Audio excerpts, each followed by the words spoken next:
Doctor Audio Adventures. The Doctor, Citizen of Gallifrey, Episode 1, written by Adam Brooks.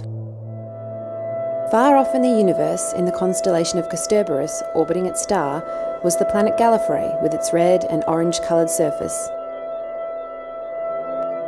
Living within the large domed citadel, with its cone-like spire, ascending into the sky was the ancient race known as Timelords. It was the Rassilon Era, and at that moment, 2 Timelord Academy students, both of whom appeared to be in their 20s, were standing in a hallway beside a doorway, each dressed in their burgundy, purple and mauve-coloured full-body robes, with a shoulder clasp decorated with a Time Lord seal. One was a male, the other was a female. He turned to her. Hey Theta, do you think we're going to get in big trouble this time? Yeah, but we'll get through it. We're best friends after all. Along the hall walked a man who looked to be in his 70s. He was their teacher, dressed in a burgundy-coloured full-body robe and mauve-coloured shoulder pads decorated with the Time Lord seal and a cap on his head. I'm sorry to say this, but I'm going to have to ban you from travelling in time and space like the others today. You can't ban us. We were so excited I hardly slept last night. Yeah, it's not fair. Can't we make it up somehow? No. Now let's go inside and you will remain seated in class until all the others are finished. Then, the door slid open, the classroom filled with 8 Time Lord Academy students, all of whom appeared to be in their 20s, each dressed in their coloured full-body robes with a shoulder clasp, decorated with a Time Lord seal. In walked the trio. The teacher stood near the doorway for a moment as the two went and sat down. All right, class. Looks like we're all ready to go now. 8 of the students stood up. All right. Please follow me. A male in a dark green and mustard-coloured robe turned to the lady still in her seat. Hey Theta Sigma, can't you go now, or what? No, we've been banned. A female in a blue and purple robe turned to her. Guess you're not Time Lord material after all, Sneath. Why you? She stood up aggressively. The young man sitting next to her held her back by the arm. Let it go, Theta. The students filed out of the classroom door into the hall. You know, we should follow them and go anyway. Yeah, let's go. The two exited the room. The teacher led the students down the hallway and they passed several doorways in the hall. Then, the hall bent, sending them around a corner. The hall opened up into a large area that made a Y junction with 2 other hallways. The teacher directed the students down the hallway on the right. They passed by several more doorways along this hall until the teacher stopped. The door he had come to slid open, and the students filed into the room. They saw 5 grey cylindrical time capsules, and to the side was a box on the small table. These are the specially customised Type 40 TT capsules, or time capsules. Now, everyone partner up, and each pair come up to the box and get a coordinate device, each with a randomly generated set of coordinates and an energon crystal, capable of giving 2 trips through the time and space vortex only. Each pair made their way up to the box, taking a small spherical device that glowed with a Gallifreyan symbol at its centre, and a thin rectangular opaque white crystal. After each pair had both, they all walked up to the time capsules. Now, each of the pairs enter their capsule, journey to the coordinates and make a report. Then return with your report chips to me. With this, the teacher left, and all the time capsule doors slid open, and each pair made their way through the doorway into their capsule. The teacher walked back through the hallway, not noticing the 2 hiding in a room on the opposite side. This is our chance, let's go. The 2 snuck into the room, and 4 of the capsules dematerialised before the pair's eyes. Look, there's still a coordinate sphere and an energon crystal. She took the crystal as he took the sphere. With them, they walked up to the capsule. Its doors slid open, and the pair made their way inside. On the inside was a brightly lit, half-dome-shaped room that had a white base and a creamy cross and a diamond pattern on its walls. It was a room much too big to fit inside of the small capsule they had entered. There was a doorway on the other side of the room and a stairwell to one side of it that led underneath the floor.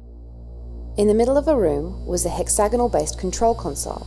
In its centre, a cylindrical glass tube that rose up into the ceiling. This housed more than a dozen rotor couplings, which were holding long cylindrical lights. Wow, it's so beautiful, isn't it? You say that, though this is an obsolete piece of junk now. Beauty is in the eyes of the beholder, my friend, and I like the appeal of antiques. Well, that's you and I in a nutshell. You always see the beauty in everything. That's what's made us friends, I guess. The two walked up to the control console, and the doors closed behind them.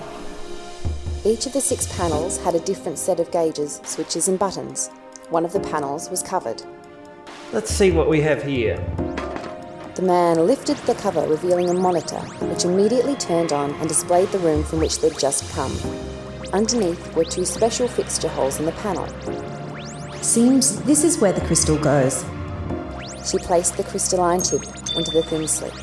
Now we place in the coordinate sphere. First off, I've got to activate it. So all I've got to do is press this button and... With this, a small ball opened in a small hole and a light shone through. He placed the sphere in its half-spherical fixture and the rotors began to move up and down. In the room, the capsule dematerialised, drawing the ship into a time and space vortex, taking them off into a different corner of the universe and different points in time. The rotors in the ship continued to move as the ship continued its journey through the time vortex that encompassed the grey shell of the ship, until eventually it rematerialised again in their new location and time. Looks like we've arrived. Wonder where we are. Well, let's have a look.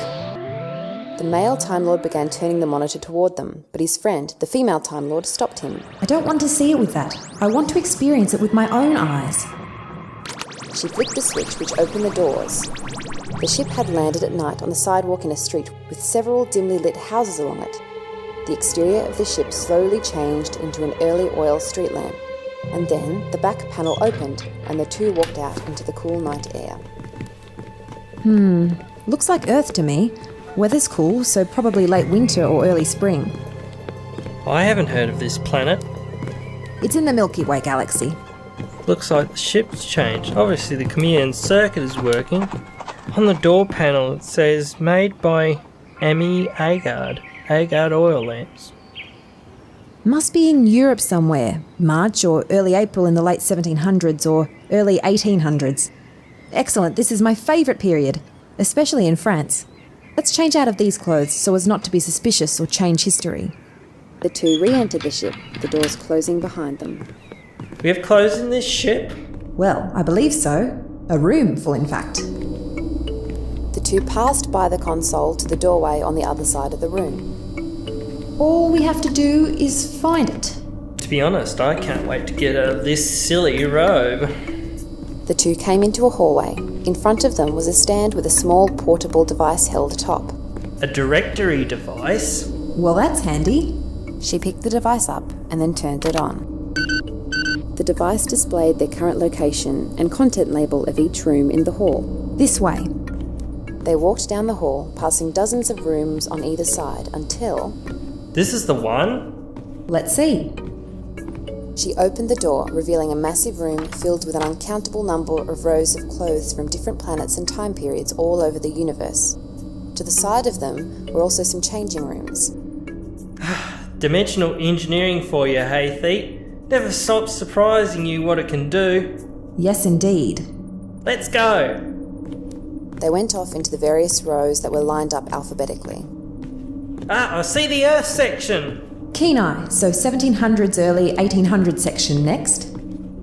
The two walked down the long aisle, one side male clothes and the other female clothes, and passed by the hangars. They eventually came to the correct section. Right, here we are. Late 1700s, early 1800s. Look on that side for some potential things for yourself. Preferably something of a higher class, as we don't want to be taken as slaves, while I look on this side for some things for myself. Each looked through the clothes, eventually finding several from each period.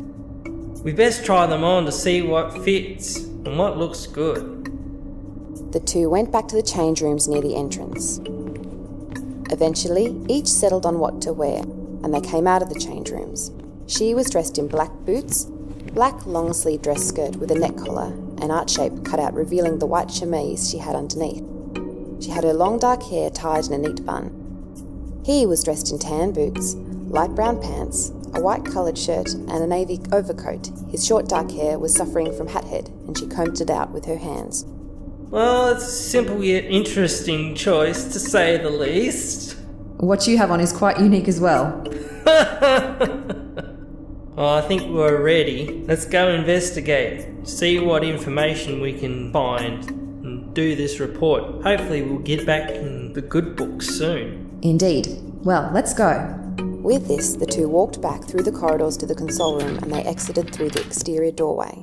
Once back outside, they stood looking around. Which way? How about this way? I think I see some people down there. Perhaps they can direct us to a place where we can stay for the night. Plus, it will give us a chance to see if the translation circuit is working. And it could help with our report. The two set off down the road. Eventually, they could clearly see the two people. One was a young man in a soldier outfit, with a black hat, dark blue uniform with red trim, a rifle strapped to his back, and a small pistol strapped to his side. The other was a somewhat overweight woman who appeared to be a scullery worker, being dressed in clothes and apron that were dirty, tattered, and ripped. The Time Lords approached. Excuse me. We are travellers. We're just wondering if you could direct us to a place where we can stay for the night. If you just go this way... Suddenly from the shadows of the side alleys came a group of soldiers pointing their guns at the group. They were dressed in the same black hat and dark blue uniform, except with gold trim. These soldiers surrounded the four, cutting off all exits. Stop right there. You're all being taken into custody. Now wait a moment, we're just two travellers looking for a place to stay and... Save your stories. These two are known traitors of the French Emperor Napoleon. Conspiring with him carries the same punishment.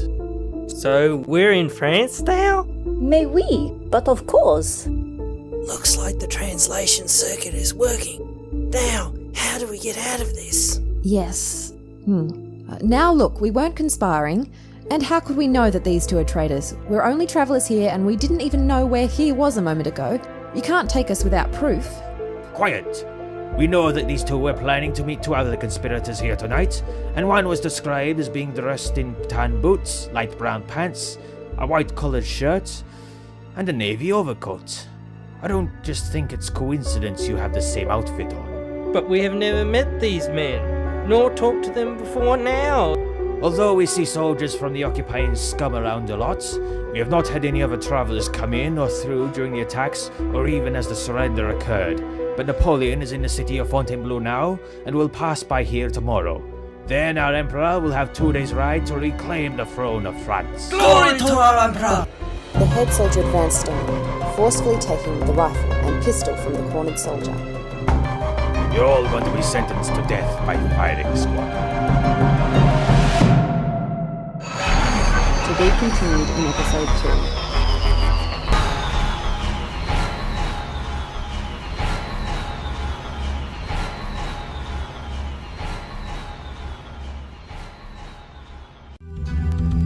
Performed by an all-volunteer cast, featuring Rowena Dinsmore, Brooke Maloney, Royce Gale, Adam Brooks, Carolyn Butter, John Brooks. Theme music by Elvis Smith and Jack Willett. Incidental music by Steve Miller Band. Special thanks to David Bailey and Chris Ball. Program produced, recorded and edited at City Park Radio Launceston 103.7 FM. Copyright of City Park Radio, The Doctor Audio Adventures 2016.